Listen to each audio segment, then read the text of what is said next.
Deny Jesus or die. If you're a Christian in some part of the world, this should not be a new thing to you. Many Christians are hearing this statement every day: deny Jesus or die. Some of them are hearing this statement at gunpoint. Others are hearing this statement after their houses have been burnt or their churches have been brought down. Some other people are hearing this statement after they had been put in prison and threatened. So it's not a new thing to hear that statement: deny Jesus or die. Something happened in India recently in a city called Chhattisgarh, and this city had always been plagued by locals who want Christians to leave that environment or start worshiping the God of that land, or changing from their tradition, or changing from Christianity into following their tradition. And because the Christians were obstinate, they say they cannot deny Jesus Christ, they were asked to actually evacuate that place.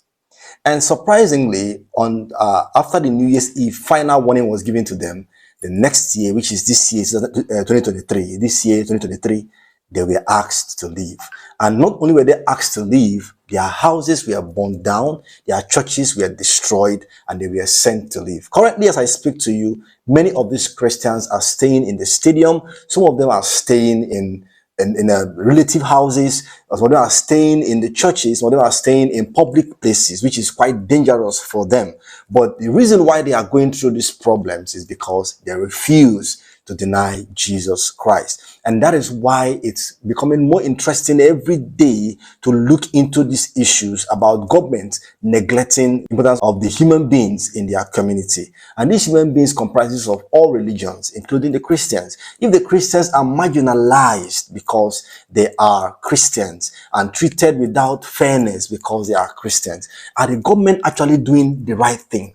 Are government not supposed to be unbiased? Regardless of what religion you fall into, you are supposed to be protected by the government. But since the government has failed to do their duty, it is now left for us Christians to do what we need to do. And I want to encourage all Christians out there, mostly those who are undergoing this pressure at this moment, that the Lord is with you and that other Christians are also with you. Christians all over the world are suffering in certain places. It is not a good thing for other Christians who are in more comfortable places where Christianity is tolerated to just sit down. It's not a time for you to sit down and fold your hands. Don't say because you are not the one undergoing persecution, it won't get to you. Persecution is talked about in the Bible, something that will get to every Christian. It's just a matter of time. But as a Christian, I want to encourage you to pray for those who are undergoing persecutions right now. It's our responsibility to other Christians are safe. And if you can support them, please support them. There are so many NGOs that are responsible for most of these persecuted Christians. What they do is they try to create relief for these Christians. And so if you can, please search for their names or go online and find out these companies, these are NGOs, and support them.